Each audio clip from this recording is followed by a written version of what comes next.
자, 오늘 말씀은 히브리서 이제 두 번째 말씀입니다. 두 번째 말씀인데, 자, 3장 1절부터 우리가 쭉 보도록 하겠습니다.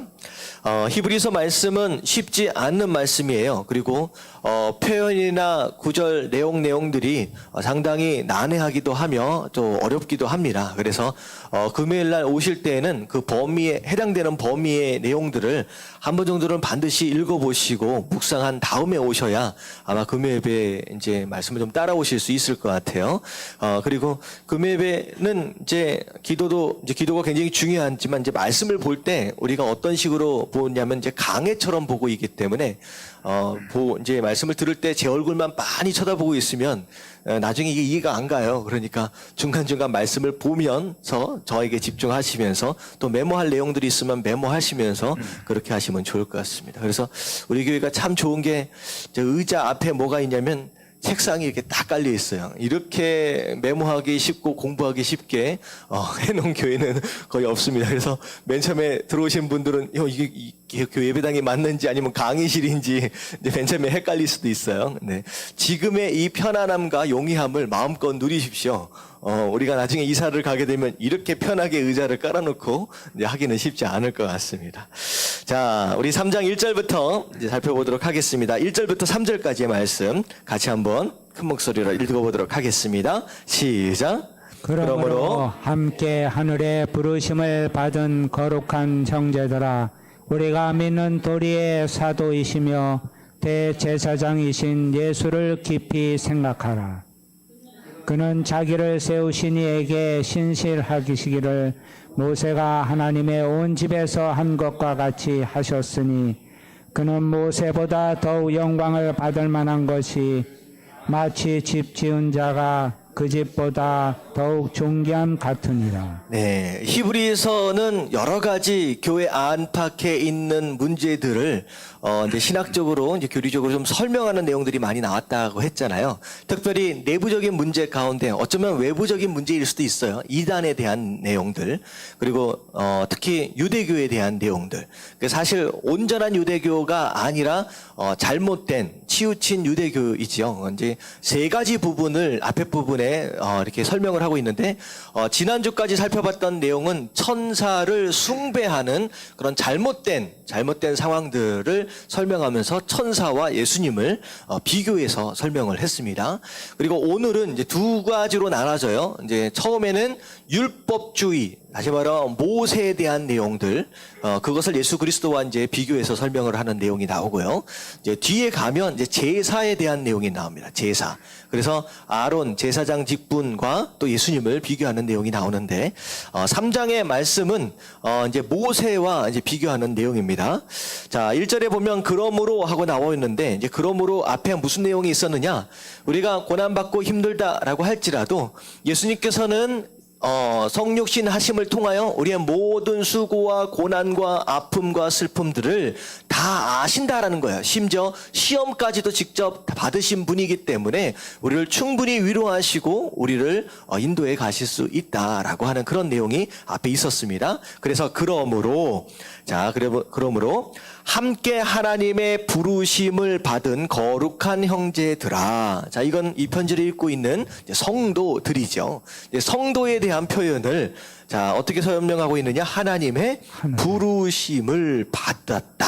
하나님의 선택 가운데 있다라고 하는 거, 그리고 거룩하다, 세상으로부터 구별되어졌다라고 하는 거, 그리고 형제다, 우리가 모두 하나의 관계 안에 있다라고 하는 것입니다. 그래서 성도를 세 가지로 한 문장 안에서 설명을 하고 있습니다. 자, 그래서 우리가 어떻게 해야 되느냐? 우리가 믿는 도리의 사도이시며 제사장이신 예수를 깊이 생각하라.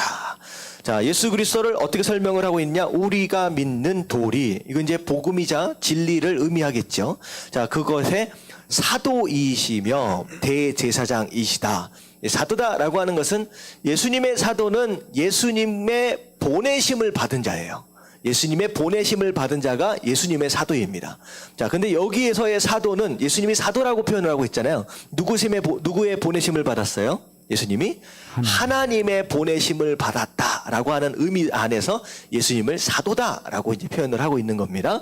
그리고 대제사장이다라고 하는 거, 이제 죄에 대한 문제를, 백성들의 죄에 대한 문제를 하나님께로 가지고 나가는 그런 역할, 거기에 대한 역할로서 예수님께서 대제사장이다라고 생각을 이제 이름을 붙이는 거예요.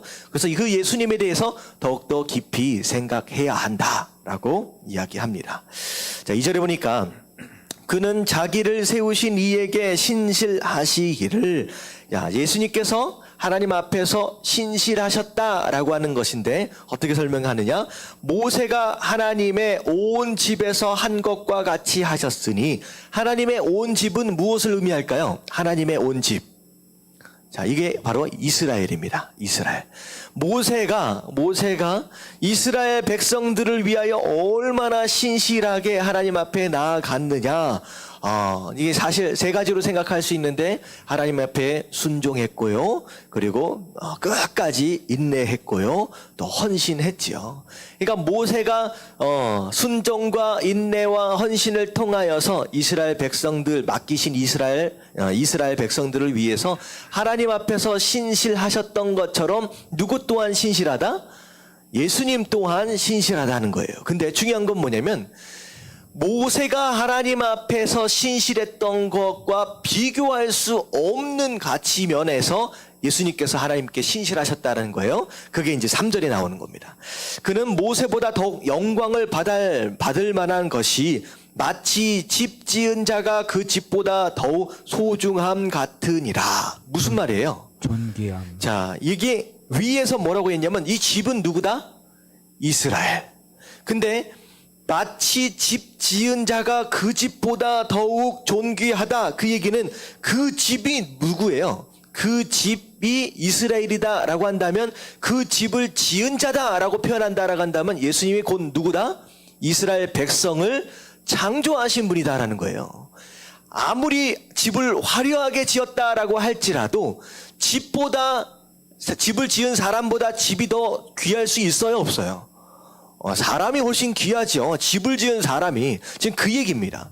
아무리 이스라엘이 귀하다라고 할지라도 이스라엘을 만드신 그분이 당연히 귀하고 존귀하죠. 그래서 그 얘기를 하는 거예요. 그래서 집마다 지은 이가 있으니 만물을 지으신 이는 하나님이시라. 결국은 예수 그리스도가 누구다?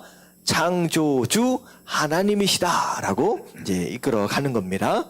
자, 5절 보면, 자, 이제 첫 번째는 하나님의 예수 그리스도의 신실하심인데, 그 신실하심은 집을 지은 자로서의 신실하심이에요. 집을 지은 자로서.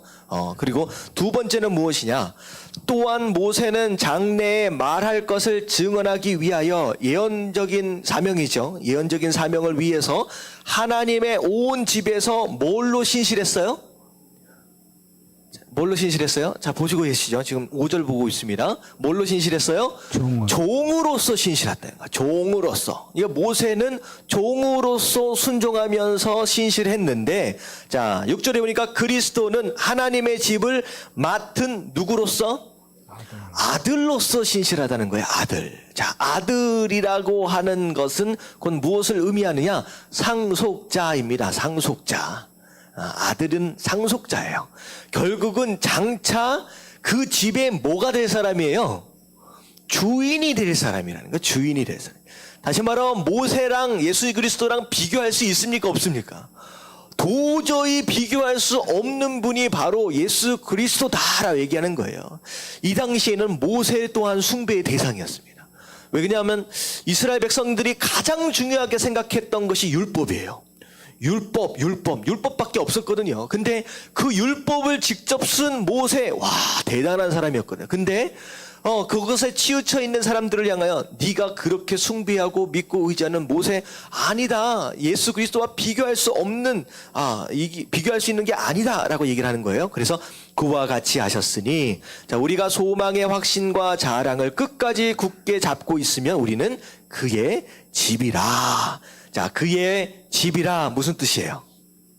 우리가 끝까지 그런 고난 가운데서 소망의 확신, 천국에 대한 소망이죠. 그리고 믿음, 그리고 자랑은 우리의 사명입니다. 자랑은 사명이에요. 자, 이 모든 것들을 끝까지 굳게 잡고 있으면, 포기하지 않으면 우리가 그의 집이다. 무슨 뜻입니까? 우리가 곧 그의 이스라엘이 될 것이다라는 거예요. 집은 이스라엘이면 곧 우리가 하나님의 백성이 될 것이다라고 이야기를 하는 겁니다. 자, 그래서 오늘 말씀 6절까지의 말씀을 보면 결국은 우리가 고난 가운데서 누굴 붙잡아야 된다는 거예요. 끝까지. 예수님. 모세가 아니라, 율법이 아니라 예수 그리스도만 붙잡아야, 그래야 우리가 하나님의 백성이 될 수 있다라고 하는 것입니다. 자, 그리고 나서 자, 넘어갈게요. 자, 7절부터 11절까지의 말씀은 자, 어떤 내용이냐? 이스라엘 백성들이 광야 가운데서 이제 잘못 불순종함으로 말미암아 고생했던 이야기를 쭉 하는 거예요. 근데 7절부터 11절까지의 내용을 이제 반대로 우리가 이제 접근을 하면 좋을 것 같아요. 그렇게 했으니까 고생을 했어요. 그렇다라고 한다면 그렇게 하지 않으면 우리가 어떻게 된다는 거예요? 축복을 누린다는 거예요. 고생하지 않는다라고 하는 거예요. 그래서 자, 우리가 7절부터 쭉 보실 때에 우리 삶 가운데 이스라엘 백성들이 가지고 있었던 안 좋은 것들, 제거해야 할 것들에 대해서 쭉 설명을 할 거예요. 자, 보세요. 자, 그러므로 성령이 이르신 바와 같이 오늘 너희가 그의 그의 음성을 듣거든 광야에서 시험하던 날에 거역하던 것 같이 너희 마음을 완고하게 하지 마라. 자, 완고가 영어로 얘기하면 이제 hard예요, hard. 단단하게 했다라고 하는 건 무슨 뜻일까요? 무슨 뜻이에요? 마음을 단단하게만 해요. 이제 고집입니다, 고집.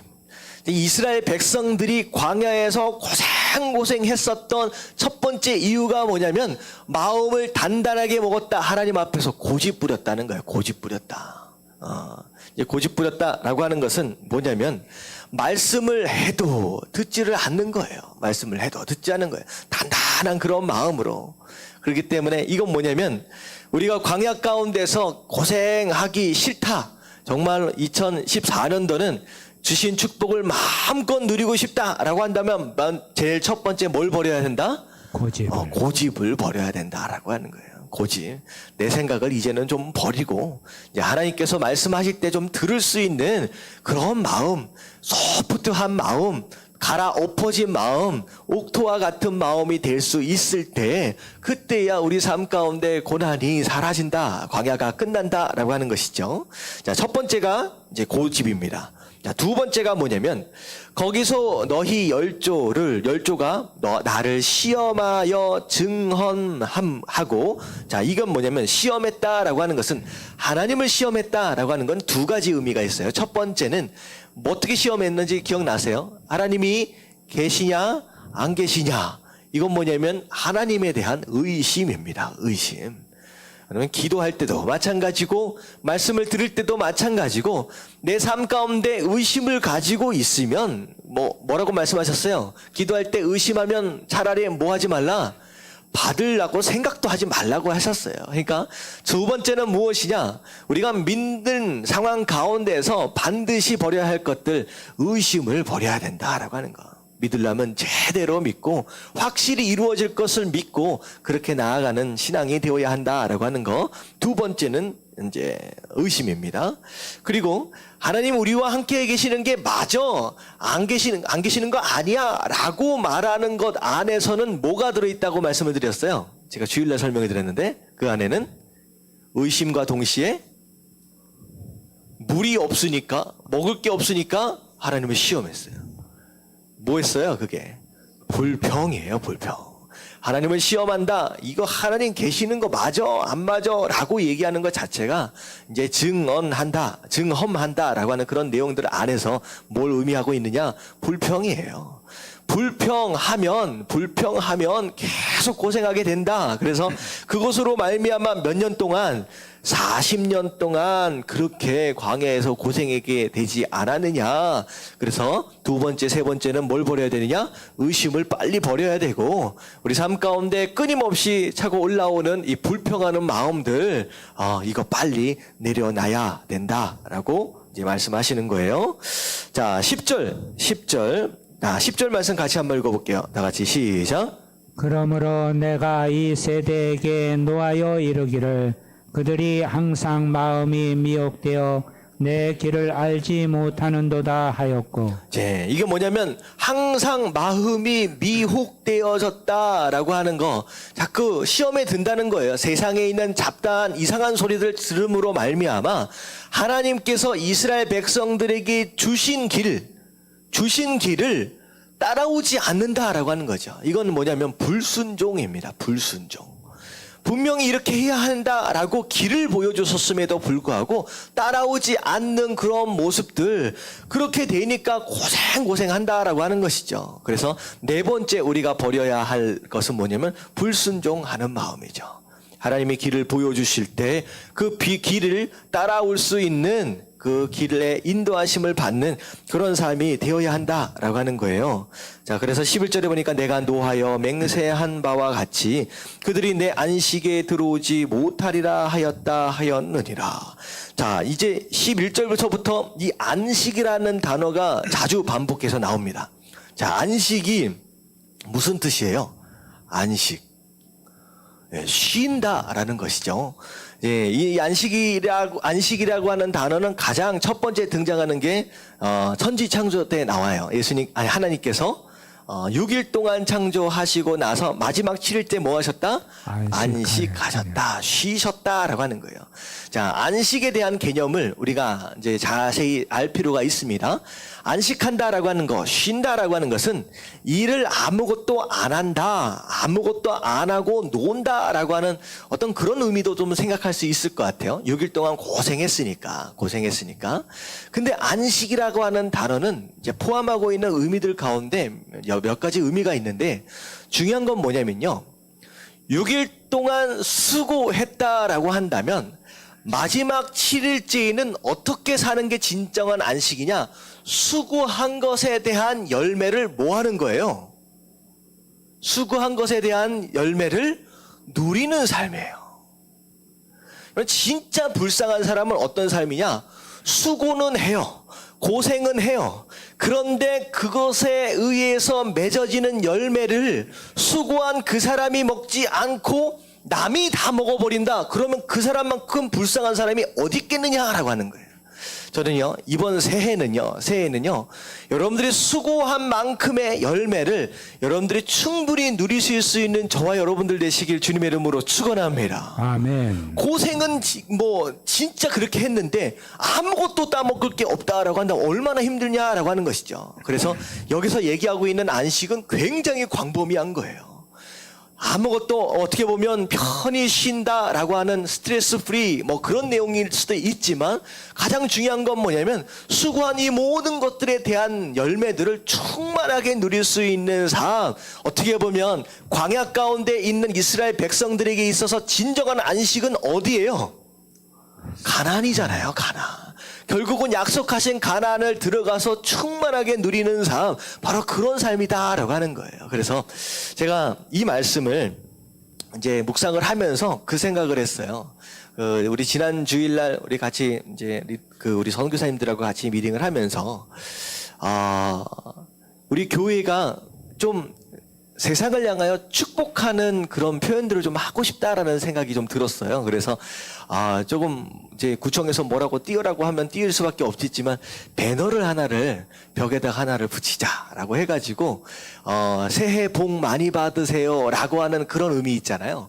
교회가 종교적인 색깔을 너무 많이 넣어가지고 이렇게 벽에다 붙여놓으면 약간 요즘 분위기는 반감을 사니까 편안하게 세상을 축복하는 어떤 그런 의미에서 그런 표 같은 것들을 하나를 크게 하나 붙여놓으면 좋겠다라는 생각을 했어요. 그래서 맨 처음에 제가 이제 생각한 것은 아주 그냥 생각 안 하고 새해 복 많이 받으세요라고 그냥 거기다가 크게 써서 배너를 한번 걸면 좋겠다라고 생각을 했는데 제가 이 말씀을 읽으면서 2014년도는 이런 안식이 있는 삶이 되었으면 좋겠다라는 생각이 든 거예요. 안식이 있는 삶. 그래서 안식해다가 무슨 생각을 했냐면, 안식하면 스트레스도 없고 걱정도 없고 어떻게 보면 편안하면서 풍성하면서 막 그런 느낌이 막 드는 거예요. 그래서 갑자기 떠오르는 생각이 무엇이었느냐? 피크닉이 생각이 나더라고요. 피크닉. 여러분들 학창 시절 때 소풍 가기 전날 느낌이 어때요? 소풍 가기 전날은요, 벌써 설레. 어떻게 보면 소풍 가는 날보다 전날 밤이 가장 설레거든요. 소풍을 생각하면 막 마음이 기대도 되고 두근두근하기도 하고 막 행복해지고 막 그렇잖아요. 그래서 2014년도는 이런 안식의 개념 안에서 소풍과 같은 한 해가 됐으면 좋겠다라는 생각이 들었어요. 그래서 제가 이 앞에다가 새해 복 많이 받으세요라고 하는 문구와 더불어서 뭐라고 이제 프린트를 해놨냐면, 매일매일 소풍처럼 행복하게. 좋지 않아요? 아멘. 이게 되게 고민해서 생각해본 건데, 말씀 묵상해가지고 나온 건데, 매일매일 소풍처럼 막 기대되고 행복하고 막 즐겁고 고민하지 않고 염려하지 않고 행복하게 살 수 있다라고 한다면, 여기서 얘기하는 것처럼 우리가 수고한 것에 대한 열매들을 충만하게 누리는 그런 삶이 될 수 있다라고 한다면 얼마나 행복할까라고 하는가. 여러분, 진짜 2014년도는 소풍처럼 사시게 되길 주님의 이름으로 축원합니다. 아멘. 일어날 때마다 오늘 소풍 간다고 생각하시면 되는 거예요. 아멘. 아멘. 잘 때마다 내일 또 소풍 간다라고 생각하시면 돼요. 이런 얘기를 하는데 왜 이렇게 안 웃어? 아멘. 막 기대되고 막 그렇게 살아가는 거예요. 여러분, 저는 그렇게 사는 것이 성도의 온전한 삶이다라고 생각을 합니다. 아멘. 아멘. 사명하니까 막 눌려 있어. 내가 뭔가 해야 되는데 하면서 막 책임감에 눌려 있고, 예수님은 그걸 원하시는 게 아니에요. 사명은 뭐처럼 해야 되느냐? 소풍처럼 하는 거예요. 소풍처럼. 할렐루야. 아멘. 그래서 지금 그 얘기를 하는 거예요. 그렇게 안식을 누리지 못하고 광야에서 40년 동안 지질이 고생만 했던 이유는 무엇이냐? 이 네 가지가 없었기 때문에 고생했다는 거예요. 그렇기 때문에 이 네 가지를 우리 삶 가운데 빨리 제거해버리면 우리 삶이 뭐처럼 된다? 소풍처럼 된다. 자, 얼마나 기억하고 계시니? 첫 번째, 뭘 버려라? 고집. 이제는 고집 버려라는 거야. 내 생각, 내 고집 버려버리고. 자, 두 번째, 이제는 의심하지 말고 진짜 하나님 믿어보자고요. 세 번째, 불평 버려라라고 하는 거예요. 이제 불평 대신 뭐 하자고요? 감사하자는 거예요. 네 번째, 뭘 버려요? 불순종. 이제는 말씀에 순종하면서 살자. 하나님 보여주시는 길을 따라서 그렇게 나아가는 삶 되어질 수 있다라고 한다면, 진짜 2014년도 소풍처럼 행복하게 살 수 있는 저와 여러분들 될 수 있는 줄로 믿습니다. 아멘. 아멘. 그래서 형제들아, 너희는 삼가 혹 너희 중에 누가 믿지 아니하는 악한 마음을 품고 살아계신 하나님에게서 떨어질까 조심할 것이다. 이렇게 하지 않으면 어느 순간에 믿음 안에서 떨어져 나갈 수 있다라고 하는 거예요. 그래서 오직 오늘이라 일컫는 동안에 매일 피차 권면하며, 이 말씀은요, 오늘이라는 말을 굉장히 강조를 합니다. 내일 해야지, 그게 아니라 오늘, 그리고 매일 우리 삶 가운데 서로 권면해 가면서 너희 중에 누구든지 죄의 유혹에 완고하게 되지 않도록 서로 격려하고 도와주면서 함께 신앙생활 해 나가야 할 것이다 라고 얘기를 하는 거예요. 여러분들, 그렇게 함께 소풍처럼 행복한 한 해 되어지시길 주님의 이름으로 축원합니다. 아멘. 자, 내일 아침에 그게 벽에 걸릴 거예요. 여러분들 왔다 갔다 하시면서 보면서 소풍처럼 오늘도 살아야지 라고 그렇게 살면 너무 좋을 것 같습니다. 자, 그리고 나서 이 14절부터 쭉 나오는 내용은 이제 17절부터 13절까지의 나왔던 내용을 조금 반복하고 있습니다. 그래서 이스라엘 백성들처럼 그렇게 고집 부리면 또 안 되고 하는 내용들이 좀 나와 있어요. 그래서 결국은 이제 14절에 보면, 우리가 시작할 때 확신한 것을 끝까지 견고히 잡고 있으면 그리스도와 함께 참여하는 자가 되리라. 중요한 단어가 뭐냐면 끝까지예요. 끝까지. 그래서 성경은요, 성경의 안에 나오는 가장 중요한 시제는 오늘이라고 하는 단어, 지금이라고 하는 단어, 매일이라고 하는 단어, 끝까지라고 하는 단어입니다. 끝까지라고 하는 단어. 자, 오늘을 지금이라고 통일을 시킬게요. 그러면 성경 안에서 가장 중요하게 생각하는 시제 세 가지. 첫 번째가 지금. now라고 하는 지금. 자, 그리고 매일. 매일, everyday예요. 매일. 세 번째가 뭐예요? 끝까지. 끝까지. 이게 성경 안에 등장하는 가장 중요한 세 가지 시제입니다. 자, 저 넘어갈게요. 자, 넘어갑니다. 자, 4장 1절부터 2절까지 말씀 같이 한번 읽어볼게요. 다 같이 시작. 그러므로 우리는 두려워할지니 그의 안식에 들어갈 약속이 남아 있을지라도 너희 중에는 혹 이루지 못할 자가 있을까 함이라. 그들과 같이 우리도 복음 전함을 받은 자이나 들은 바 그 말씀이 그들에게 유익하지 못한 것은 듣는 자가 믿음과 결부시키지 아니함이라. 예, 그러므로 우리는 두려워할지니 영어로 보면 careful이에요. careful. 조심해라. 우리도 아차하는 순간에 넘어질 수 있다라고 하는 거예요. 그래서 그 누구도 믿음을 스스로의 믿음을 자신하지 마십시오. 누구든 시험 들 수 있고요. 누구든 넘어질 수 있습니다. 그래서 조심해라. 그래서 그의 안식에 들어갈 약속이 남아 있을지라도 너희 중에 혹 이루지 못할 자가 있을까 함이라. 이건 뭐냐면 하나님께서 우리에게 안식을 약속하셨다라고 하는 거예요. 근데 그 약속이 우리 안에 있어요. 약속을 받았음에도 불구하고 그거 안에 안식 안에 들어가지 못하는 사람들이 있다라는 거예요. 그러니까 이게 이제 교회 안에 있는 사람들이 교회 밖에 있는 사람이에요. 교회 안에 있는 사람들의 내용입니다. 성도로 함께 예배를 드리고 있는데 약속이 뭔지도 알아요. 근데 그 약속을 누리지 못하는 사람이 있다는 거예요. 그래서 2절 어떻게 설명하고 있느냐? 그들과 같이 우리도 복음 전함을 받은 자이나, 다시 말하면 말씀을 들었다라고 하는 것이죠. 근데 들은 바 그 말씀이 그들에게 유익하지 못한 것은 말씀을 알고 있음에도 불구하고 전혀 소용이 없어요.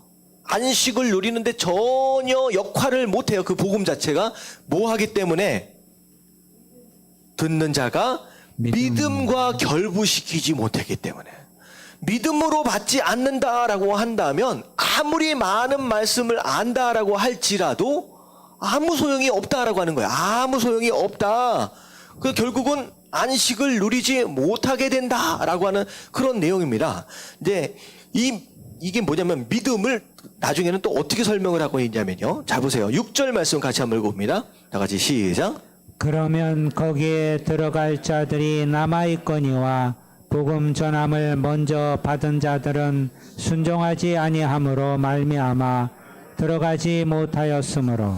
예, 복음을 들었음에도 불구하고 안식을 누리지 못하는 사람들, 뭐 때문에? 믿지 않았기 때문이다라고 맨 처음에 설명을 해놓고선 6절에는 뭐라고 설명하고 있어요? 그 믿음을 순종하지 아니면. 다시 말하면 믿음과 순종은 갈라낼래야 낼 수 있다 없다? 없다라는 거예요. 다시 말하면 믿는다라고 하는 것은 순종한다라고 하는 것과 동일한 단어입니다.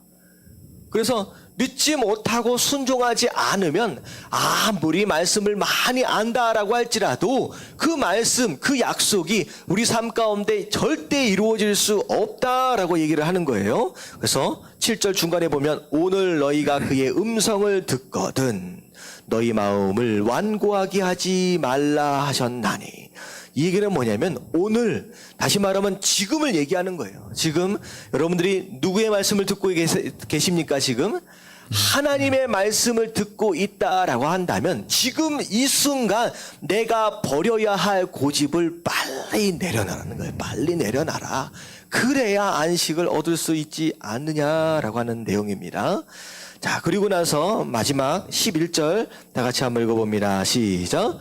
그러므로 우리가 저 안식에 들어가기를 힘쓸지니 이는 누구든지 저 순종하지 아니하는 본에 빠지지 않게 하려 함이라. 예, 이 본이 누구에 대한 내용이냐? 40년 동안 광야에서 고생했던 그 이스라엘 백성들, 그 사람들 본받아서 그 고생하지 말고 본받지 말라는 거예요.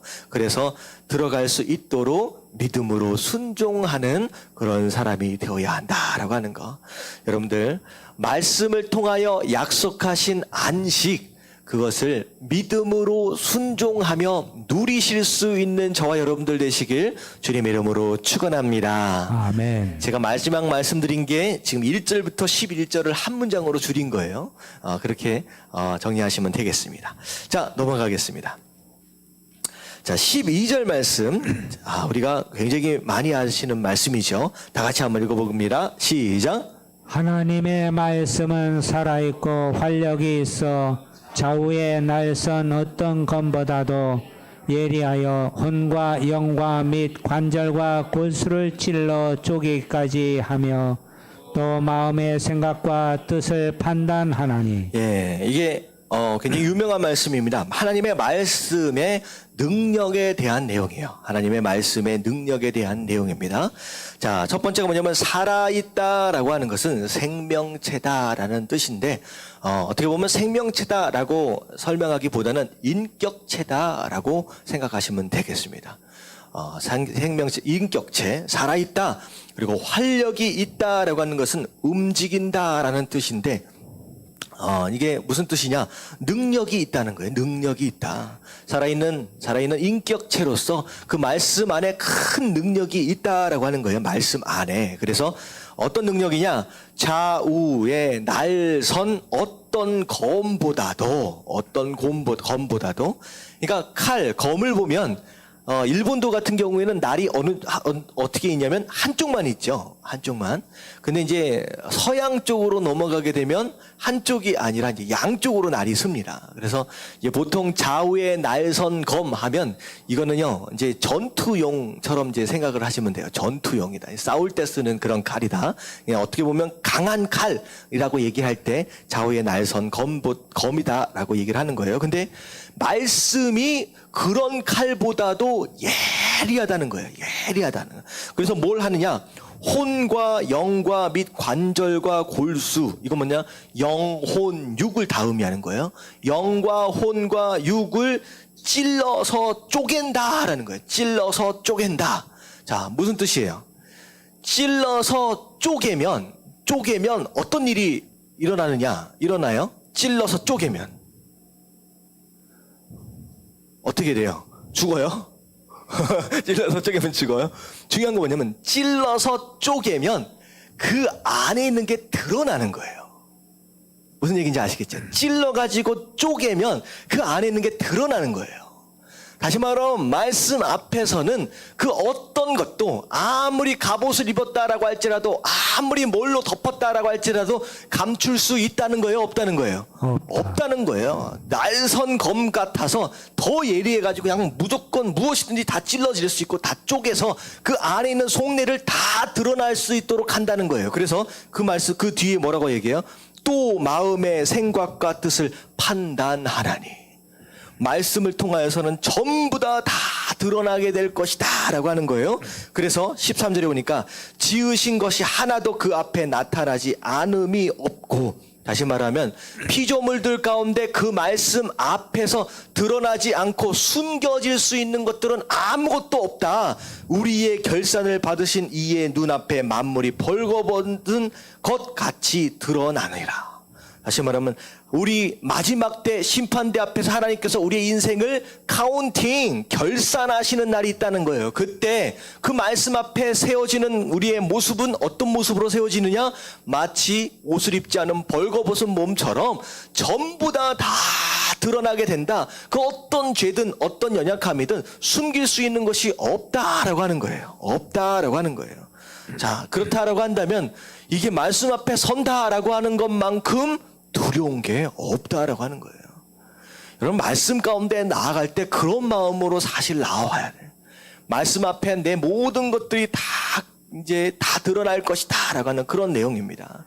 그래서 첫 번째 이 말씀의 능력은 하나님 앞에 서 있는 것과 같이 숨김없이 다 드러날 수밖에 없는 것이 말씀의 능력이다라고 얘기를 하는 거예요. 근데 중요한 건 뭐냐면 말씀의 능력 두 번째입니다.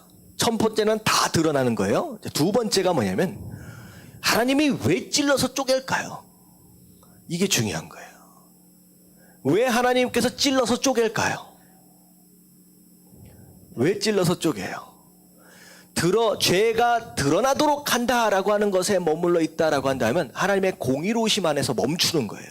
하지만 하나님의 공의로우심 뒤에는 뭐가 있어요? 하나님의 사랑이 있어요. 사랑.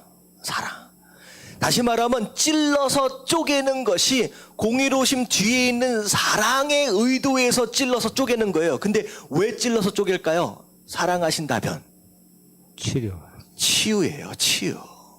이렇게 접근이 돼야 됩니다. 찔러서 쪼개서 그 안에 나쁜 것들을 어떻게 하는 거야? 발견해낸 다음에 정죄하는 게 아니에요. 하나님 뭐 하시기 원하시느냐? 그 안에 있는 잘못된 것들, 망가진 것들, 연약한 것들을 이제는 어떻게 한다? 하나님께서 다 드러내 버리시기 원하신다라고 하는 거예요. 그래서 이 말씀 안에는 어떤 능력이 있다? 다 드러나도록 하는 그런 능력과 더불어서 우리의 영과 혼과 육을 치유하는 능력이 있다라고 우리가 설명되어질 수 있습니다. 실제로 말씀 안에는 그런 능력이 있습니다. 그래서 이 뒤에 보니까 이런 내용이 나와요. 어떤 사람이 교통사고가 나가지고 죽었대요. 이제 죽은지 알았죠. 근데 죽었는데 영안실에 들어가가지고 시체를 닦는데 숨소리가 살짝 들리는 거야. 근데 알고 보니까 이게 살아있네. 그래가지고 거의 그 뇌사 상태에 있는 사람을 이제 병실로 옮겨가지고 이제 간호를 하기 시작했는데 그 시체를 닦던 그 사람이 어떻게 보면 그 사람이 그 숨소리를 들어가지고 살린 거잖아요. 그러니까 너무 감사하니까 매일마다 들어가가지고 그 사람 앞에서 말씀을 읽어주고 주기도문을 읽어줬대요. 근데 그 사람은 교회를 한 번도 다닌 적이 없는데 식물인간으로 있는 사람이 나중에 깨어나서 처음 한 말이 무엇이었느냐?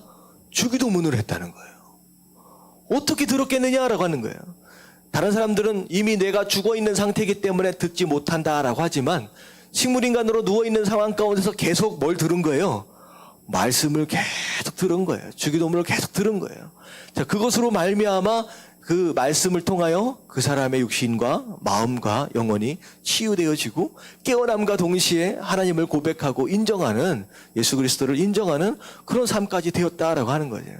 그렇다고 한다면 말씀에는 큰 능력이 있습니다. 그래서 말씀 가운데 말씀을 묵상하고 우리 말씀 가운데 나아간다라고 하는 것은 곧 하나님과의 만남을 의미함과 동시에 마치 우리가 전화기를 어디에다 꽂는 것 같아요? 벽에다가 딱 꽂는 것 같아요. 딱 꽂으면 어떤 일이 벌어집니까? 충전되어지잖아요. 그러니까 에너지의 원천으로부터 충전되어지는 어떤 그런 역사심이 우리 삶 가운데 나타난다라고 하는 거예요. 자, 그렇다라고 한다면 말씀을 봐야 합니까? 아니면 또 넣어놔야 됩니까? 이렇게. 말씀을 매일마다 이렇게 묵상하시면서 매일매일 진짜 에너지의 근원으로부터 충전 받으시고 그렇게 건강하게 마음도 육신도 영혼도 건강하게 살아가시게 되길 주님의 이름으로 축원합니다. 아멘. 자, 그래서 14절에 보니까 이제 그 말씀의 능력은 다 드러나게 하는 그런 능력이 있다는 거예요. 그래서 다 드러났는데 자, 어떻게 되느냐? 드러나고 난 뒤에는 둘 중에 하나예요. 드러난 죄로 인하여서 정죄를 받든지 그 다음에는 뭘 받든지 치유함과 용서를 받든지 둘 중에 하나예요. 근데 그 둘 중에 하나 어떻게 보면 선택한다라고 했을 때 치유와 용서 쪽으로 갈 수 있는 유일한 비결은 뭐다? 예수님. 예수 그리스도다는 거예요. 우리의 큰 대제사장 대신 예수 그리스도, 우리가 믿는 도리를 굳게 잡는 것 그것뿐이다라고 하는 거예요. 다 드러냈는데 정죄함을 받아서 지옥 가면 어떻게 됩니까? 하지만 우리가 예수 그리스도를 붙잡을 수 있다라고 한다면 우리는 용서받고 다 치유받을 수 있다라고 하는 것이죠. 자, 그래서 16절 말씀 같이 한번 읽어봅니다. 시작. 그러므로 우리는 긍휼하심을 받고 때를 따라 돕는 은혜를 얻기 위하여 은혜의 보좌 앞에 담대히 나아갈 것이니라. 예, 그래서 우리는 언제나 이 긍휼하심을 얻기 위해서 은혜의 보좌 앞으로 예수님께로 항상 나아가는 그런 삶이 되어야 한다라고 하는 것이죠. 자, 그 다음에 좀 넘어가겠습니다. 히브리서 5장입니다. 5장 자, 이것은 이제 5장에 들어와서는 대제사장 아론에 대한 내용이에요. 제사에 대한 내용인데 어떤 내용이 있었냐면 교회 안에서 야, 그래도 우리가 제사를 또 드려야 되는 거 아니냐, 제사를 드려야 되는 거 아니냐라고 하는 그런 제사주의, 그런 사람들이 있었다라고 하는 거예요. 이제 거기에 대해서 좀 반문을 하면서 이 대제사장의 대표격이 되는 아론과 예수님을 좀 비교하는 내용이 나옵니다. 자, 1절과 2절 말씀 같이 한번 읽어볼게요. 다 같이 시작. 대제사장마다 사람 가운데서 택한 자이므로 하나님께 속한 일을 사람을 위하여 예물과 속지 않은 제사를 드리게 하나니 그가 무식하고 미혹된 자를 능히 용납할 수 있는 것은 자기도 연약에 휩싸여 있음이라. 자, 이게 뭐냐면 대제사장 또한 결국은 누구다? 사람이다라는 거예요. 결국 사람이다라고 하는 것은 죄인이다라고 하는 것입니다. 그래서 인간, 사람, 대제사장은 결국은 하나님의 선택 가운데 되어지긴 하지만 결국은 죄인이기 때문에 스스로의 죄를 용서받기 위해서 자기 또한 뭐 해야 돼요? 또 제사를 드려야 하는 연약한 존재일 뿐이다라고 지금 얘기를 하는 거예요. 근데 이 제사장, 사람 제사장은 거기에 대한 한계가 있는 거예요. 죄인에 대한 한계가 있어요. 하지만 자, 우리의 대제사장, 가장 큰 대제사장 되신 예수 그리스도는 어떤 분이시냐? 5절에 보니까 또 이와 같이 그리스도께서 대제사장 되심도 스스로 영광을 취하심이 아니라 오직 말씀하신 이가 그에게 이르시되 너는 내 아들이니 내가 오늘 너를 낳았다 하셨고, 이게 뭐냐면 대제사장 예수 그리스도 또한 하나님께서 선택해서 제사장 되신 분이다라고 하는 거예요. 근데 중요한 건 뭐냐면 6절 말씀 같이 한번 읽어볼게요. 시작. 또한 이와 같이 다른 데서 말씀하시되 내가 영원히 멜기세덱의 반차를 따르는 제사장이라 하셨으니. 예, 이게 보통 이스라엘 백성들이 대제사장 하면 누굴 떠올렸느냐? 아론을 떠올렸어요. 아론을 맨 처음에는. 근데 지금 예수님께서 대제사장 되신다라고 하는 것에 대한 뭐라 그러냐면 근거가 뭐냐면 아론이 아니라 어디서부터 시작되는 거예요?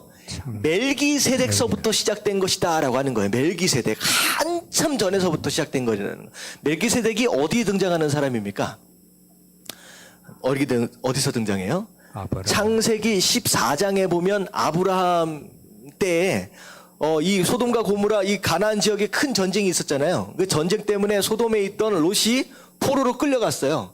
그래서 자기 사병을 데리고 가가지고 이 롯을 구출해서 딱 오는데, 승전가를 부르면서 오는데 거기에 아브라함을 마중 나간 사람이 누구였느냐?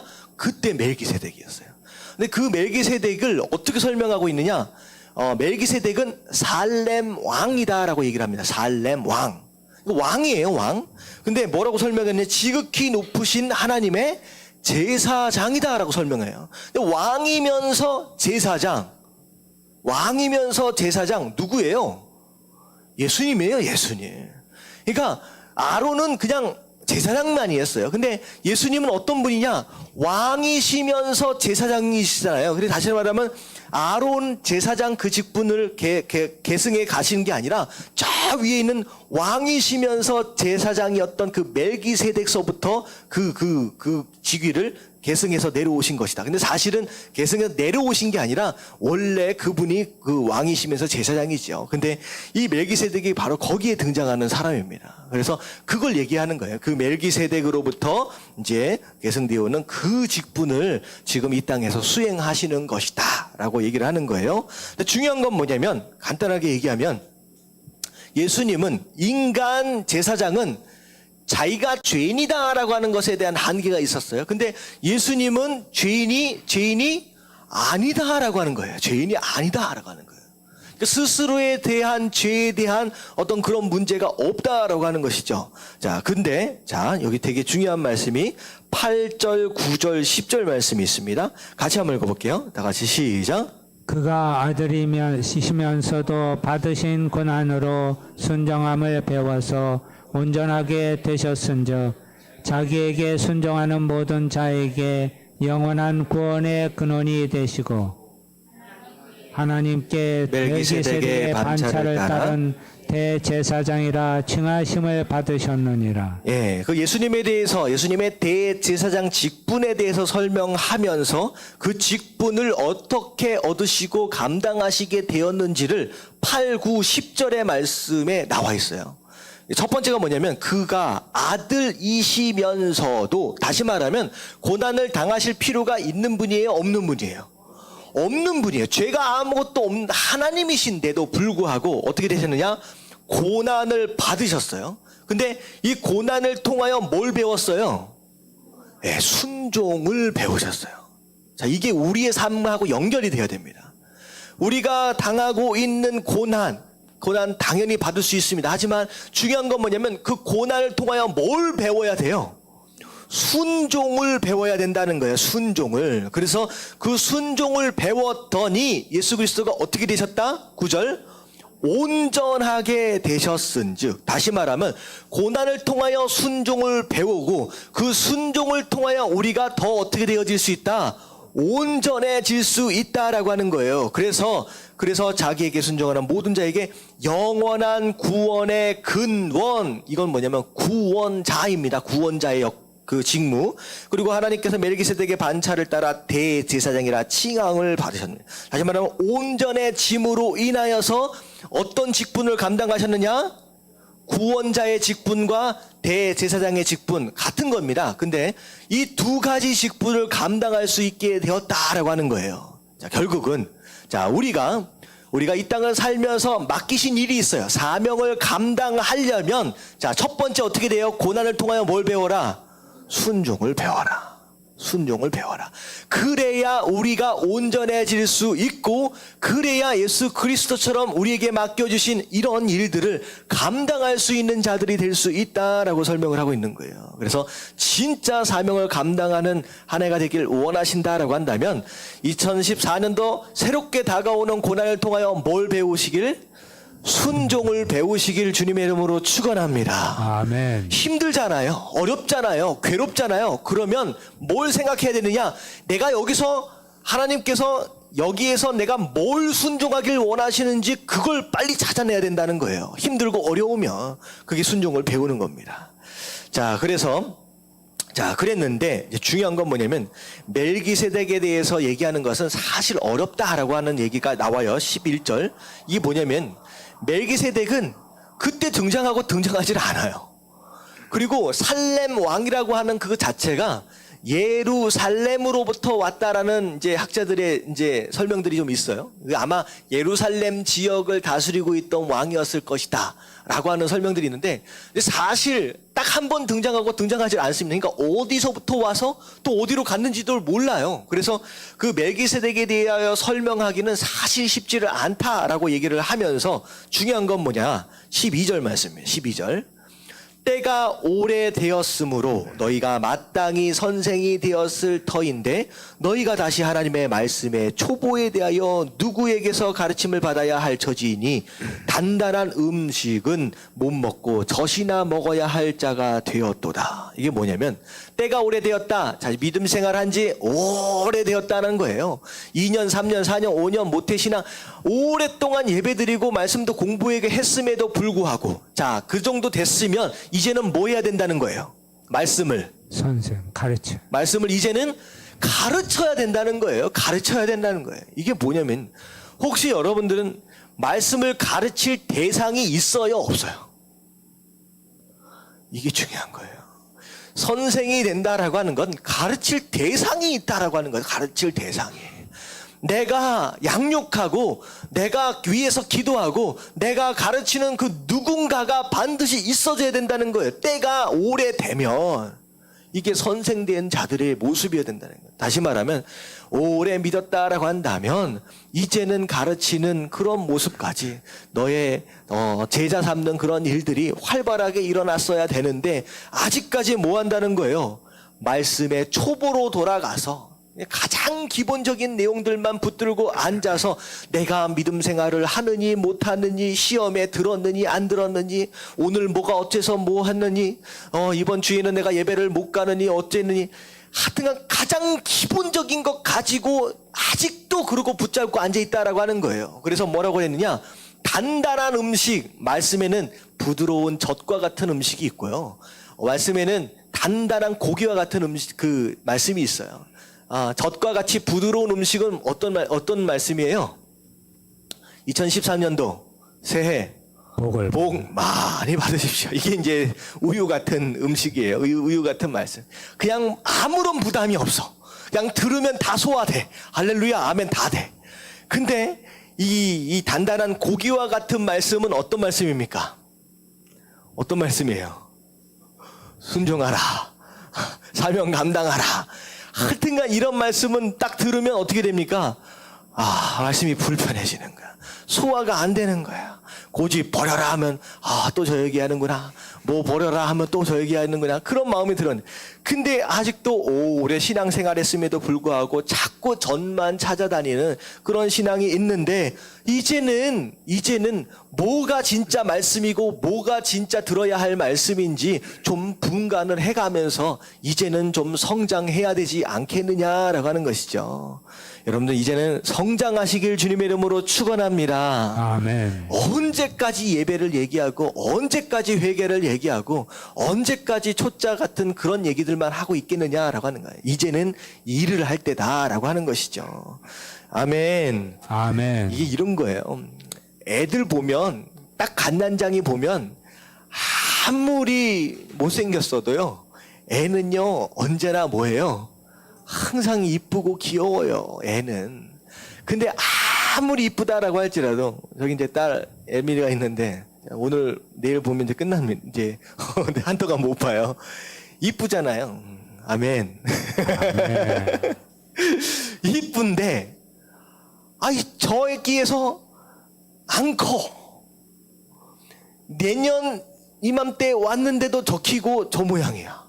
10년이 지나도 저 모양이면, 아비된 마음에 즐거울까요? 슬플까요? 슬퍼진다라는 거예요. 애가 너무 이쁘다라고 할지라도 안 크면요, 성장하지 않으면 근심되어질 수밖에 없다라고 하는 거죠. 지금 이 히브리서 기자는 그 얘기를 하는 거예요. 믿은 지가 얼마나 됐는데 아직까지 거기에 머물러 있느냐, 지금 그 얘기를 하는 거죠. 그래서 자, 6장 1절서부터 그 얘기를 하고 있습니다. 그러므로 우리가 그리스도의 조에 초보를 버려라. 초보를 버려라. 이제는. 그래서 죽은 행실을 회개함과 하나님께 대한 신앙과 세례들과 안수와 죽은 자의 부활과 영원한 심판에 관한 교훈의 털을 다시 닦지 말고. 자, 방금 읽은 내용이 중요한 겁니까? 별로 중요하지 않은 겁니까?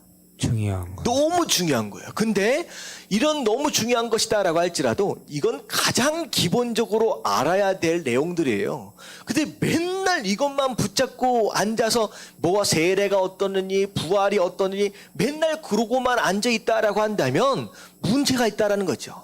이제는 그걸 기초 삼아서 단단하게 채워놓고 그 다음에 어떻게 해라? 완전한 대로 나아가라. 완전한 대로 나아가라. 이제는 성장해라. 성숙해져라. 지금 그 내용이에요.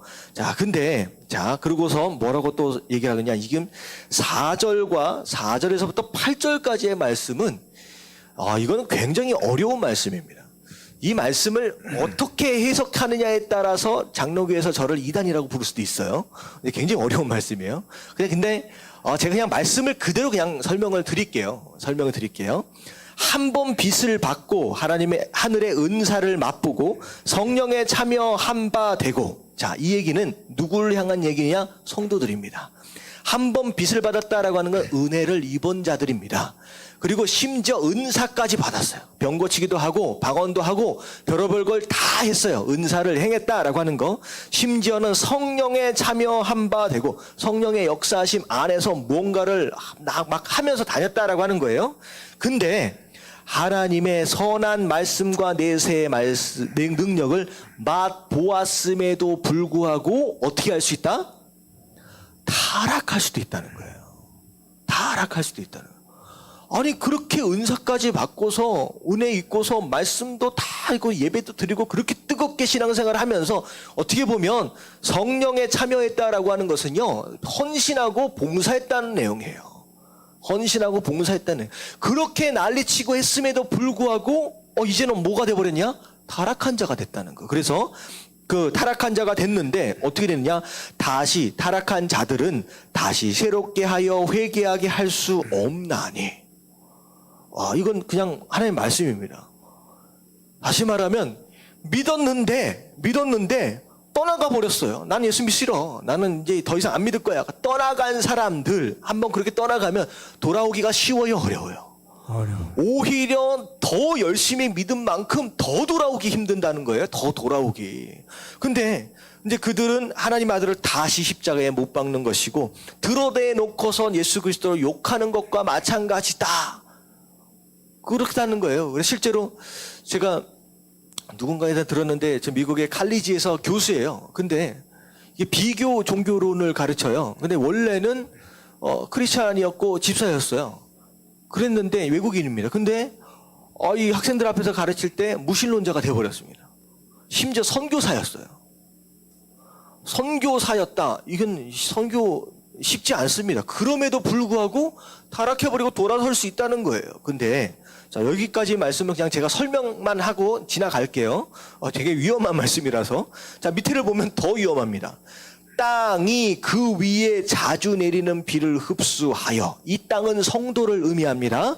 그리고 내리는 비는 하나님의 은혜를 의미해요. 근데 하나님께서 부어주시는 은혜를 맛보았는데 밭가는 자들이 쓰기에 합당한 채소. 밭가는 자들은 곧 하나님을 의미하겠죠. 예수 그리스도를 의미합니다. 심은 자들을 의미하는 거예요. 그래서 밭가는 자들이 기대하고 있는 그런 채소들, 그런 열매를 맺으면 뭘 받는다? 복을 받는다. 하나님께 복을 받는다라고 하는데, 근데 그렇게 비도 내려주고 은혜도 내려줬음에도 불구하고 채소가 아니라 과일이 아니라 뭘 맺어요? 가시와 엉겅퀴를 내면 어떻게 돼버린다? 그 땅이 버림을 받고 땅이 버림을 당하는 거예요. 그리고 저주함에 가까워 그 마지막은 뭐가 된다? 불사름이 되리라. 어디 간다는 거예요? 이 불사름이라는 것은 성경 안에는 그냥 간단합니다. 지옥 간다는 그 얘기예요. 다시 말하면 제가 성경 안에서 가장 중요한 시제의 마지막이 뭐였어요? 끝까지예요. 끝까지. 여러분 믿음은 끝까지 지키시길 주님의 이름으로 축원합니다. 아멘. 제가 이 말씀을 장로교에서 주장하고 있는 어떤 그런 의미에서 충돌하고 싶지는 않고요. 중요한 건 뭐냐면 지옥 간다 안 간다라고 떠나서 가장 중요한 의미는 뭐냐면 지금 열심히 하고 계시잖아요. 아멘. 아멘. 지금 열심히 하고 계시는 것만큼 언제까지? 끝까지 여러분들의 신앙을 지켜갈 수 있는 저와 여러분들 되어야 된다라고 하는 거예요. 아멘. 아멘. 자, 그래서 그런데 이런 얘기까지만 딱 하고 하면 이제 마음이 좀 불편하잖아요. 그러니까 이 저자가 뭐를 얘기하느냐? 10절에 보면 하나님은 불의하지 않으신다.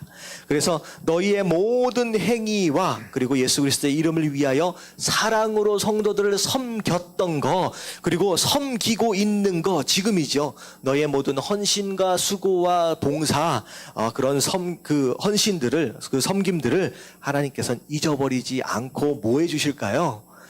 네, 다 보답해 주실 것이다 라고 하는 거예요. 그래서 11절에 우리가 간절히 원하는 것은 너희 각 사람이 동일한 부지런함을 나타내어 끝까지, 여기 끝까지 동그라미 치세요. 끝까지 소망의 풍성함에 이르러 게으르지 아니하고 믿음과 우리 잠언으로 말미암아 약속들을 기업으로 받는 자들. 뭐에 대한 약속일까요? 저기 5장에 나와 있는 약속. 뭐에 대한 약속? 안식입니다. 안식. 그 약속들을 기업으로 받는 자들을 본받는 자가 다 자택에 하려는 것이니라.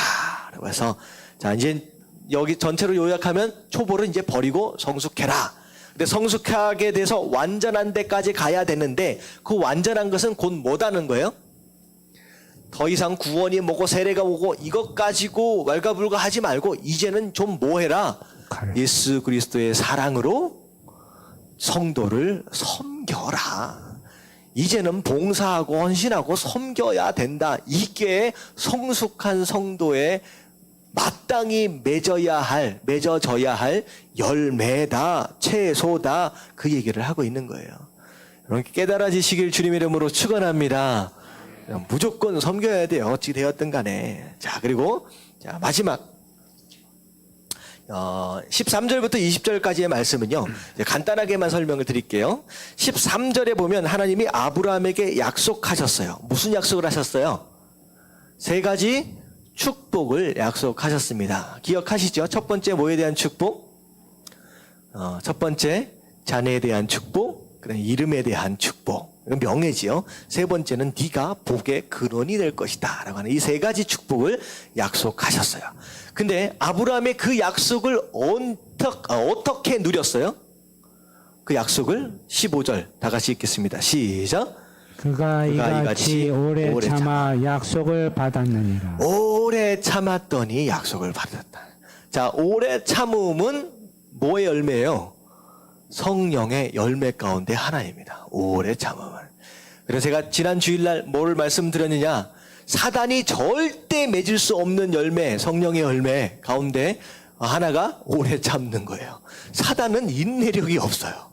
우리가 그걸 잘 이용하면 된다라고 했어요. 그래서 우리가 끝까지 인내하고 오래 참고 견디면 결국은 누가 포기한다? 인내심이 없는 사단이 포기하는 거예요. 사단이. 그래서 새해에는 우리 성도들은 어떻게 해야 된다? 사단을 우울증에 걸리도록 만드는 거예요. 사단 스스로 해도 안 되니까 사단이 절망을 해. 사단이 실망하고 사단이 낭망해. 그러다 보니까 사단이 오히려 어떻게 되냐? 우울증에 걸리도록 만들어 버려야 된다라고 제가 주일날 말씀을 드렸죠. 그래서 오래 참으면 결국 이제 약속을 받게 된다. 누리게 된다라고 하는 것이죠. 이제 그런 이유가 뭐냐? 17절은 하나님은 신실하시는 분이기 때문에. 하나님은 한 번 말씀하신 건 반드시 이루시는 분이다라고 하는 거예요. 하나님의 신실하심. 그리고 18절에 보면 하나님은 거짓말을 하지 않는다는 거예요. 다시 말하면 의도적으로 말씀해놓고선 안 지키실 분이 아니다는 거예요. 그 신실함 안에는 하나님의 능력이 들어있습니다. 여러분들 약속을 지키고 싶어도 사람은 약속을 지킬 만한 능력이 없어요. 우리가 약속 못 지킬 때 많잖아요. 어디 누구 만난다라고 해도 교통사고 나면 못 가는 거 아니에요. 근데 하나님은 그거에 장애를 받지 않으신 분이에요. 말씀하시면 다 이루실 수 있는 그런 분이다. 그리고 거짓말 안 하신 분이다라고 하는 거예요. 그래서 그것만 바라보자. 그거 이제 예수 끝까지 오래 참으면 결국은 그 약속을 우리가 누릴 때가 된다라고 하는 거. 자, 마지막 우리 19절 말씀 다 같이 읽겠습니다. 시작. 우리가 이 소망을 가지고 있는 것은 영혼의 닭 같아서 든든하고 견고하여 휘장 안에 들어가나니. 이게 뭐냐면 우리가 이 소망을 가지고, 이 소망은 뭐에 대한 내용이냐? 지금까지 얘기한 다 내용이에요. 이 소망은 뭐냐면 하나님께서 약속하신 건 신실하게 거짓말 없이 다 이루어 주신다라고 하는 거. 말씀에 대한 신실함, 우리가 그거 바라보고 끝까지 오래 참으면 반드시 우리가 누리게 될 것이다 라고 하는 그 소망이 우리 인생을 끌어가는 뭐다? 영혼의 닷이다라는 거예요. 닷이 뭐예요? 이 배가 있으면 이 배를 끌고 가는 이렇게 바람 이렇게 맞고 가잖아요. 그거예요. 닷. 맞죠? 맞나요? 예. 네, 맞아요. 그거라는 거예요. 그래서 그 소망이 우리의 삶의 항해를 끌어가는 어떤 그런 원동력인 역할을 이제 하게 된다라고 하는 거예요. 그래서 그렇게 끌어가면 결국은 어떻게 돼요? 튼튼하고 견고하여. 튼튼, 견고. 무슨 뜻이냐? 고난이 찾아온다라고 할지라도 부서지지 않고, 쓰러지지 않고, 자빠지지 않을 수 있다라고 하는 거. 그리고 휘장 안으로 들어간다. 무슨 뜻일까요? 휘장. 안식. 이제 여기서 얘기한 안식을 의미하지만 이 휘장은 뭐라고 생각을 하시면 되냐면 성소 안에 지성소와 성소를 가리고 있는 그 휘장 있잖아요. 휘장 안으로 들어간다라고 하는 것은 곧 무엇을 의미하냐? 지성소 안으로 들어가는 거예요. 곧 하나님과의 만남, 그 안에 진정한 안식 가운데로 그 안으로 들어가게 될 것이다 라고 하는 거예요. 들어가게 될 것이다. 예전에는 누구만 들어갔었느냐? 대제사장만 1년에 딱 한 번밖에 못 들어갔어요. 근데 이런 소망을 가지고 있으면 누구도 들어갈 수 있다. 우리도 다 그 안으로 하나님의 임재 안으로 들어갈 수 있다라고 하는 거예요. 그 아래 진정한 안식이 있다라고 하는 것입니다. 자, 오늘은 여기까지 보도록 하겠습니다. 좀 정리가 되세요? 히브리서가 쉽지는 않지요. 근데 너무 중요한 말씀이기 때문에 아마 이 히브리서 우리 금요일 날 보는 동안 조금 각오를 하시고 집중을 하시면 아마 되게 좋은 것, 귀한 것들을 여러분들이 배워갈 수 있을 것 같습니다. 자, 우리 예수님 좀 기억하시면서 결국 예수 그리스도에 대한 내용들이죠. 그래서 예수 그리스도를 좀 기억하시면서 오늘 말씀을 좀 정리하면서 기도하고 우리 개인적인 기도와 더불어서 우리 함께 나아가도록 하겠습니다. 우리 내 진정 사모하는 함께 한번 찬양할게요. 우리의 구원자 되시고 우리의 대제사장 되신 예수 그리스도.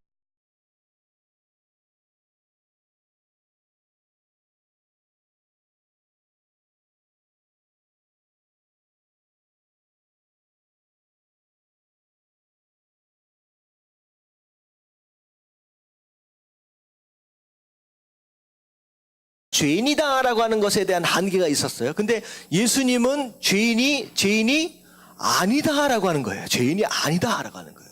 그러니까 스스로에 대한 죄에 대한 어떤 그런 문제가 없다라고 하는 것이죠. 자, 근데 여기 되게 중요한 말씀이 8절, 9절, 10절 말씀이 있습니다. 같이 한번 읽어볼게요. 다 같이 시작. 그가 아들이시면서도 받으신 고난으로 순정함을 배워서 온전하게 되셨은즉 자기에게 순종하는 모든 자에게 영원한 구원의 근원이 되시고 하나님께 멜기세덱의 반차를 따른 대제사장이라 칭하심을 받으셨느니라. 예, 그 예수님에 대해서 예수님의 대제사장 직분에 대해서 설명하면서 그 직분을 어떻게 얻으시고 감당하시게 되었는지를 8, 9, 10절의 말씀에 나와 있어요.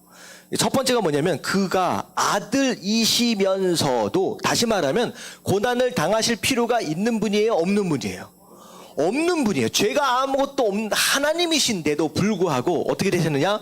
고난을 받으셨어요. 근데 이 고난을 통하여 뭘 배웠어요? 네, 순종을 배우셨어요. 자, 이게 우리의 삶하고 연결이 되어야 됩니다. 우리가 당하고 있는 고난 당연히 받을 수 있습니다. 하지만 중요한 건 뭐냐면 그 고난을 통하여 뭘 배워야 돼요? 순종을 배워야 된다는 거예요. 순종을. 그래서 그 순종을 배웠더니 예수 그리스도가 어떻게 되셨다? 9절. 온전하게 되셨은즉, 다시 말하면 고난을 통하여 순종을 배우고 그 순종을 통하여 우리가 더 어떻게 되어질 수 있다? 온전해질 수 있다라고 하는 거예요. 그래서 자기에게 순종하는 모든 자에게 영원한 구원의 근원, 이건 뭐냐면 구원자입니다. 구원자의 그 직무. 그리고 하나님께서 멜기세덱의 반차를 따라 대제사장이라 칭함을 받으셨느냐. 다시 말하면 온전해짐으로 인하여서 어떤 직분을 감당하셨느냐? 구원자의 직분과 대제사장의 직분 같은 겁니다. 근데 이 두 가지 직분을 감당할 수 있게 되었다라고 하는 거예요. 자, 결국은 우리가 이 땅을 살면서 맡기신 일이 있어요. 사명을 감당하려면 첫 번째 어떻게 돼요? 고난을 통하여 뭘 배워라? 순종을 배워라. 순종을 배워라. 그래야 우리가 온전해질 수 있고, 그래야 예수 그리스도처럼 우리에게 맡겨주신 이런 일들을 감당할 수 있는 자들이 될 수 있다라고 설명을 하고 있는 거예요. 그래서 진짜 사명을 감당하는 한 해가 되길 원하신다라고 한다면 2014년도 새롭게 다가오는 고난을 통하여 뭘 배우시길? 순종을 배우시길 주님의 이름으로 축원합니다. 아멘. 힘들잖아요. 어렵잖아요. 괴롭잖아요. 그러면 뭘 생각해야 되느냐? 내가 하나님께서 여기에서 내가 뭘 순종하길 원하시는지 그걸 빨리 찾아내야 된다는 거예요. 힘들고 어려우면 그게 순종을 배우는 겁니다. 그랬는데 중요한 건 뭐냐면 멜기세덱에 대해서 얘기하는 것은 사실 어렵다라고 하는 얘기가 나와요. 11절. 이게 뭐냐면 멜기세덱은 그때 등장하고 등장하지 않아요. 그리고 살렘 왕이라고 하는 그 자체가 예루살렘으로부터 왔다라는 이제 학자들의 이제 설명들이 좀 있어요. 아마 예루살렘 지역을 다스리고 있던 왕이었을 것이다라고 하는 설명들이 있는데 사실 딱 한 번 등장하고 등장하지 않습니다. 그러니까 어디서부터 와서 또 어디로 갔는지도 몰라요. 그래서 그 멜기세덱에 대하여 설명하기는 사실 쉽지를 않다라고 얘기를 하면서 중요한 건 뭐냐? 12절 말씀이에요. 12절. 때가 오래되었으므로 너희가 마땅히 선생이 되었을 터인데 너희가 다시 하나님의 말씀의 초보에 대하여 누구에게서 가르침을 받아야 할 처지이니 단단한 음식은 못 먹고 젖이나 먹어야 할 자가 되었도다. 이게 뭐냐면 때가 오래되었다. 자, 믿음 생활한 지 오래되었다는 거예요. 2년, 3년, 4년, 5년 모태신앙 오랫동안 예배드리고 말씀도 공부하게 했음에도 불구하고 자, 그 정도 됐으면 이제는 뭐 해야 된다는 거예요? 말씀을 가르쳐. 말씀을 이제는 가르쳐야 된다는 거예요. 가르쳐야 된다는 거예요. 이게 뭐냐면 혹시 여러분들은 말씀을 가르칠 대상이 있어요? 없어요? 이게 중요한 거예요. 선생이 된다라고 하는 건 가르칠 대상이 있다라고 하는 거예요. 가르칠 대상이. 내가 양육하고 내가 위에서 기도하고 내가 가르치는 그 누군가가 반드시 있어줘야 된다는 거예요. 때가 오래되면 이게 선생된 자들의 모습이어야 된다는 거예요. 다시 말하면 오래 믿었다라고 한다면 이제는 가르치는 그런 모습까지 너의 제자 삼는 그런 일들이 활발하게 일어났어야 되는데 아직까지 뭐 한다는 거예요? 말씀의 초보로 돌아가서 가장 기본적인 내용들만 붙들고 앉아서 내가 믿음 생활을 하느니 못하느니 시험에 들었느니 안 들었느니 오늘 뭐가 어째서 뭐 했느니 이번 주에는 내가 예배를 못 가느니 어쨌느니 하여튼 가장 기본적인 것 가지고 아직도 그러고 붙잡고 앉아있다라고 하는 거예요. 그래서 뭐라고 했느냐? 단단한 음식, 말씀에는 부드러운 젖과 같은 음식이 있고요. 말씀에는 단단한 고기와 같은 음식, 그 말씀이 있어요. 젖과 같이 부드러운 음식은 어떤 말씀이에요? 2013년도 새해 복 많이 받으십시오. 이게 이제 우유 같은 음식이에요. 우유 같은 말씀. 그냥 아무런 부담이 없어. 그냥 들으면 다 소화돼. 할렐루야, 아멘 다 돼. 근데 이 단단한 고기와 같은 말씀은 어떤 말씀입니까? 어떤 말씀이에요? 순종하라. 사명 감당하라. 하여튼간 이런 말씀은 딱 들으면 어떻게 됩니까? 말씀이 불편해지는 거야. 소화가 안 되는 거야. 고집 버려라 하면 또 저 얘기하는구나. 뭐 버려라 하면 또 저 얘기하는구나. 그런 마음이 들었는데 근데 아직도 오래 신앙생활 했음에도 불구하고 자꾸 전만 찾아다니는 그런 신앙이 있는데 이제는 뭐가 진짜 말씀이고 뭐가 진짜 들어야 할 말씀인지 좀 분간을 해가면서 이제는 좀 성장해야 되지 않겠느냐라고 하는 것이죠. 여러분들 이제는 성장하시길 주님의 이름으로 축원합니다. 아멘. 언제까지 예배를 얘기하고 언제까지 회개를 얘기하고 언제까지 초짜 같은 그런 얘기들만 하고 있겠느냐라고 하는 거예요. 이제는 일을 할 때다라고 하는 것이죠. 아멘. 아멘. 이게 이런 거예요. 애들 보면 딱 갓난장이 보면 아무리 못생겼어도요. 애는요 언제나 뭐예요? 항상 이쁘고 귀여워요. 애는. 근데 아무리 이쁘다라고 할지라도 저기 이제 딸 에밀리가 있는데 오늘 내일 보면 이제 끝나면 이제 한동안 못 봐요. 이쁘잖아요. 아멘. 아멘. 이쁜데 저 애기에서 안 커. 내년 이맘때 왔는데도 저 키고 저 모양이야. 10년이 지나도 저 모양이면 아비된 마음에 즐거울까요? 슬플까요? 슬프신다라는 거예요. 애가 너무 이쁘다라고 할지라도 안 크면요. 성장하지 않으면 근심되어질 수밖에 없다라고 하는 거죠. 지금 이 히브리서 기자는 그 얘기를 하는 거예요. 믿은 지가 얼마나 됐는데 아직까지 거기에 머물러 있느냐 지금 그 얘기를 하는 거죠. 그래서 자 6장 1절서부터 그 얘기를 하고 있습니다. 그러므로 우리가 그리스도의 조에 초보를 버려라. 초보를 버려라. 이제는. 그래서 죽은 행실을 회개함과 하나님께 대한 신앙과 세례들과 안수와 죽은 자의 부활과 영원한 심판에 관한 교훈의 털을 다시 닦지 말고. 자, 방금 읽은 내용이 중요한 겁니까? 별로 중요하지 않은 겁니까? 중요한 거. 너무 중요한 거예요. 근데 이런 너무 중요한 것이다라고 할지라도 이건 가장 기본적으로 알아야 될 내용들이에요. 근데 맨날 이것만 붙잡고 앉아서 뭐가 세례가 어떠느니 부활이 어떠느니 맨날 그러고만 앉아 있다라고 한다면 문제가 있다라는 거죠. 이제는 그걸 기초 삼아서 단단하게 채워놓고 그 다음에 어떻게 해라? 완전한 대로 나아가라. 완전한 대로 나아가라. 이제는 성장해라. 성숙해져라. 지금 그 내용이에요. 자, 근데 그러고서 뭐라고 또 얘기하느냐? 지금 4절에서부터 8절까지의 말씀은 이건 굉장히 어려운 말씀입니다. 이 말씀을 어떻게 해석하느냐에 따라서 장로교에서 저를 이단이라고 부를 수도 있어요. 굉장히 어려운 말씀이에요.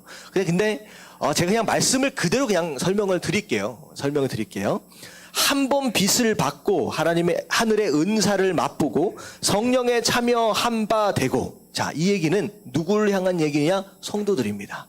한 번 빚을 받았다라고 하는 건 은혜를 입은 자들입니다. 그리고 심지어 은사까지 받았어요. 병 고치기도 하고 방언도 하고 별의별 걸 다 했어요. 은사를 행했다라고 하는 거. 심지어는 성령에 참여한 바 되고 성령의 역사하심 안에서 뭔가를 막 하면서 다녔다라고 하는 거예요. 근데 하나님의 선한 말씀과 내세의 능력을 맛보았음에도 불구하고 어떻게 할 수 있다? 타락할 수도 있다는 거예요. 타락할 수도 있다는 거예요. 아니 그렇게 은사까지 받고서 은혜 있고서 말씀도 다 있고 예배도 드리고 그렇게 뜨겁게 신앙생활을 하면서 어떻게 보면 성령에 참여했다라고 하는 것은요, 헌신하고 봉사했다는 내용이에요. 헌신하고 봉사했다는. 그렇게 난리치고 했음에도 불구하고 이제는 뭐가 돼버렸냐? 타락한 자가 됐다는 거. 그래서 그 타락한 자가 됐는데 어떻게 됐냐? 다시 타락한 자들은 다시 새롭게 하여 회개하게 할 수 없나니. 이건 그냥 하나님의 말씀입니다. 다시 말하면 믿었는데 떠나가 버렸어요. 난 예수 믿기 싫어. 나는 이제 더 이상 안 믿을 거야. 떠나간 사람들 한번 그렇게 떠나가면 돌아오기가 쉬워요, 어려워요? 어려워. 오히려 더 열심히 믿은 만큼 더 돌아오기 힘든다는 거예요. 더 돌아오기. 근데 이제 그들은 하나님 아들을 다시 십자가에 못 박는 것이고 드러내 놓고선 예수 그리스도를 욕하는 것과 마찬가지다. 그렇다는 거예요. 그래서 실제로 제가 누군가에서 들었는데 저 미국의 칼리지에서 교수예요. 근데 이게 비교 종교론을 가르쳐요. 근데 원래는 크리스찬이었고 집사였어요. 그랬는데 외국인입니다. 근데 이 학생들 앞에서 가르칠 때 무신론자가 되어버렸습니다. 심지어 선교사였어요. 선교사였다. 이건 선교 쉽지 않습니다. 그럼에도 불구하고 타락해버리고 돌아설 수 있다는 거예요. 근데 자, 여기까지 말씀은 그냥 제가 설명만 하고 지나갈게요. 되게 위험한 말씀이라서. 자, 밑에를 보면 더 위험합니다. 땅이 그 위에 자주 내리는 비를 흡수하여. 이 땅은 성도를 의미합니다. 그리고 내리는 비는 하나님의 은혜를 의미해요. 근데 하나님께서 부어주시는 은혜를 맛보았는데 밭가는 자들이 쓰기에 합당한 채소. 밭가는 자들은 곧 하나님을 의미하겠죠. 예수 그리스도를 의미합니다. 심은 자들을 의미하는 거예요. 그래서 밭가는 자들이 기대하고 있는 그런 채소들, 그런 열매를 맺으면 뭘 받는다? 복을 받는다. 하나님께 복을 받는다라고 하는데, 근데 그렇게 비도 내려주고 은혜도 내려줬음에도 불구하고 채소가 아니라 과일이 아니라 뭘 맺어요? 가시와 엉겅퀴를 내면 어떻게 돼버린다? 그 땅이 버림을 받고 땅이 버림을 당하는 거예요. 그리고 저주함에 가까워 그 마지막은 뭐가 된다? 불사름이 되리라. 어디 간다는 거예요? 이 불사름이라는 것은 성경 안에는 그냥 간단합니다. 지옥 간다는 그 얘기예요.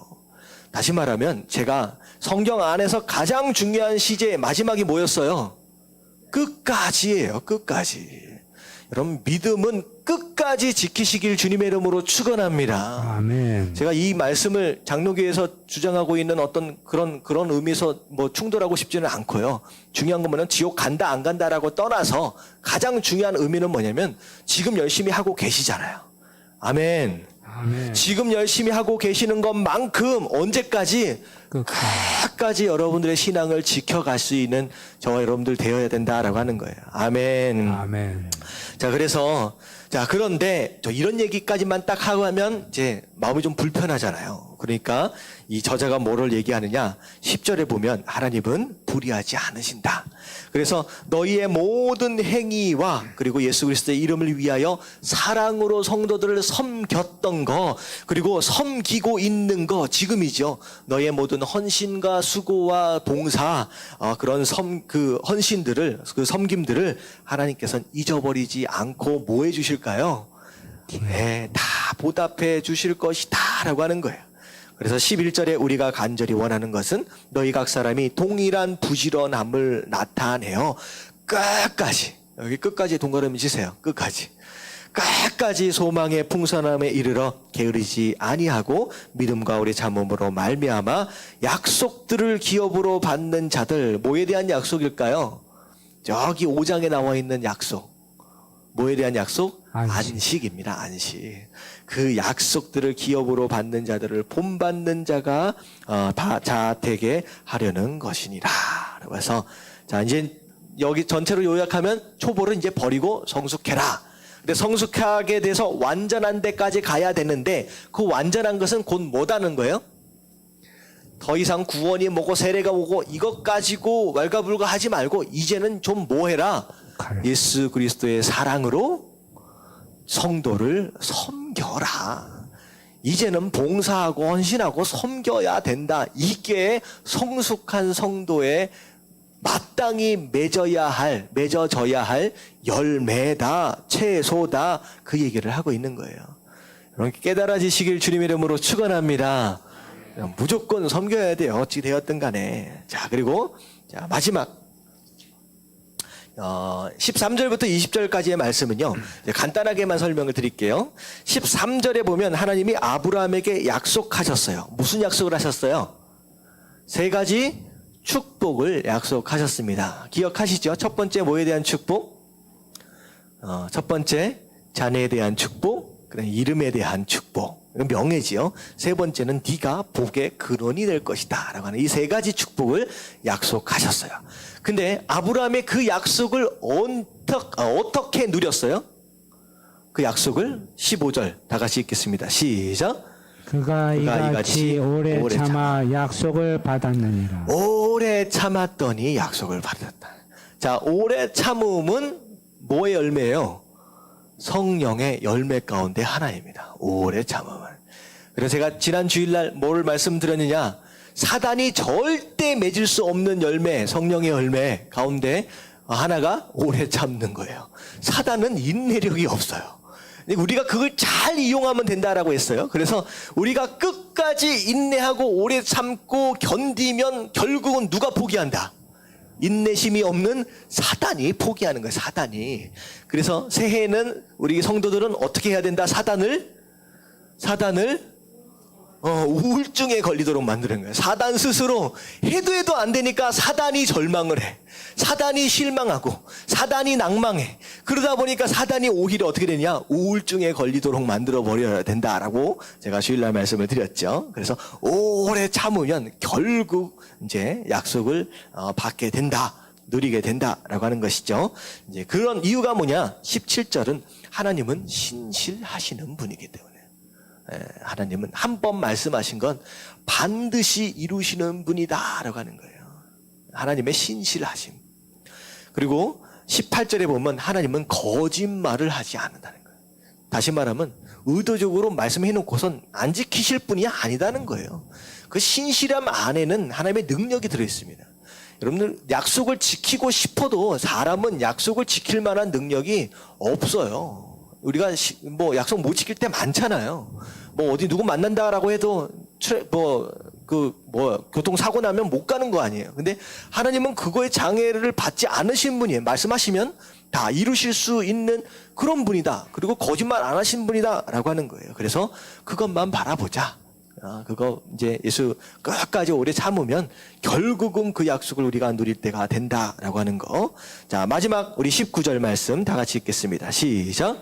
우리가 이 소망을 가지고 있는 것은 영혼의 닭 같아서 든든하고 견고하여 휘장 안에 들어가나니. 예, 이게 뭐냐면 우리가 이 소망을 가지고, 이 소망은 뭐에 대한 내용이냐? 지금까지 얘기한 다 내용이에요. 이 소망은 뭐냐면 하나님께서 약속하신 건 신실하게 거짓말 없이 다 이루어 주신다라고 하는 거. 말씀에 대한 신실함, 우리가 그거 바라보고 끝까지 오래 참으면 반드시 우리가 누리게 될 것이다라고 하는 그 소망이 우리 인생을 끌어가는 뭐다? 영혼의 다시다라는 거예요. 다시 뭐예요? 이 배가 있으면 이 배를 끌고 가는 이렇게 바람 이렇게 맞고 가잖아요. 그거예요. 닷. 맞죠? 맞나요? 예. 네, 맞아요. 그거라는 거예요. 그래서 그 소망이 우리의 삶의 항해를 끌어가는 어떤 그런 원동력인 역할을 이제 하게 된다라고 하는 거예요. 그래서 그렇게 끌어가면 결국은 어떻게 돼요? 튼튼하고 견고하여. 튼튼, 견고. 무슨 뜻이냐? 고난이 찾아온다라고 할지라도 부서지지 않고, 쓰러지지 않고, 자빠지지 않을 수 있다라고 하는 거. 그리고 휘장 안으로 들어간다. 무슨 뜻일까요? 휘장. 안식. 이제 여기서 얘기한 안식을 의미하지만 이 휘장은 뭐라고 생각을 하시면 되냐면 성소 안에 지성소와 성소를 가리고 있는 그 휘장 있잖아요. 휘장 안으로 들어간다라고 하는 것은 곧 무엇을 의미하냐? 지성소 안으로 들어가는 거예요. 곧 하나님과의 만남, 그 안에 진정한 안식 가운데로 그 안으로 들어가게 될 것이다 라고 하는 거예요. 들어가게 될 것이다. 예전에는 누구만 들어갔었느냐? 대제사장만 1년에 딱 한 번밖에 못 들어갔어요. 근데 이런 소망을 가지고 있으면 누구도 들어갈 수 있다. 우리도 다 그 안으로, 하나님의 임재 안으로 들어갈 수 있다라고 하는 거예요. 그 안에 진정한 안식이 있다라고 하는 것입니다.